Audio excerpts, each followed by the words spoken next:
Nangangamba ang mga TNVS riders sa kanilang kaligtasan sa pagtanggap ng mga booking ng mga pasahero kasunod po ng ilang insidente ng pang-hold up at pagpatay sa kapwa nila motorcycle taxi rider. Ang tugon po ng LTFRB sa pagtutok ni EJ Gomez. Sa viral photo na ito nakuha ng isang pasahero madaling araw noong Huwebes, July 16, may nakasulat na, "Buntis po ang asawa ko, huwag niyo po ako sanang saktan."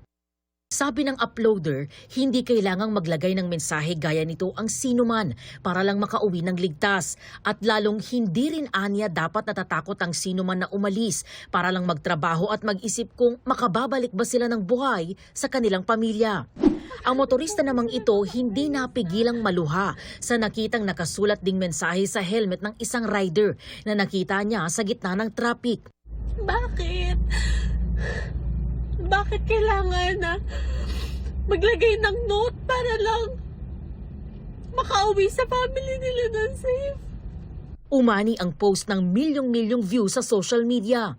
Ang video napanood din ng motorcycle taxi rider na si Fernando na 7 taon nang namamasada. Didiskarte na lang para iwas hold up. Babawasan po yung biyahe sa gabi. Mostly sa araw na lang para iwas sa hold up. May taste din yung mga hold up. Namimili ng magagandang motor. Yung sa akin medyo mag-aalanganin dito kasi manual.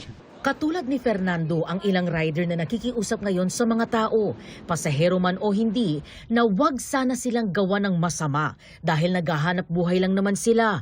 Dapat po may booking po sana ako papuntang Caloocan po, nasa 500 plus po sana yun. Mula BGC po, hindi ko na po kinuha kasi baka pagdating ko, medyo may tumambang na rin po sa akin doon. Kawawa naman po pamilya ko. Itong ang cellphone ko, hindi ko na nga pinapalitan kasi puro basag na to. Para pag na-hold up naman po ako, hindi na ako manghihinayang.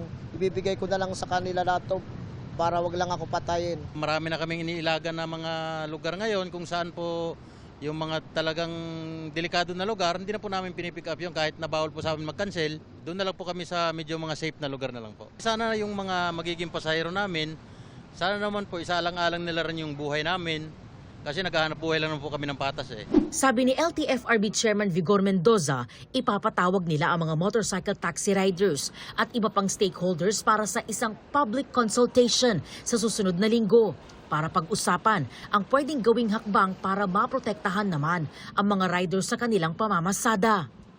One of the suggestions, know your passenger, no? Yung kailangan mag-i-register muna yung pangalan ng pasahero bago sila makapag-book sa app. So yun po yung pinag-aaralan namin. Siyempre, yung data privacy, papantayin natin na hindi naman kumalat yung pangalan at saka specific details tungkol sa pasahero. EJ Gomez, Nakatutok, 24 Oras. Kaugnay po sa mga robbery slay incident ng mga TNVS riders sa Caloocan at Cavite, nakikipag-ugnayan ang PNP sa Land Transportation Franchising and Regulatory Board o LTFRB at sa mga ride-hailing company para palakasin din ang seguridad ng mga rider bukod pa sa mga pasahero. We will be actively participating sa discussions po together with all relevant companies and agencies.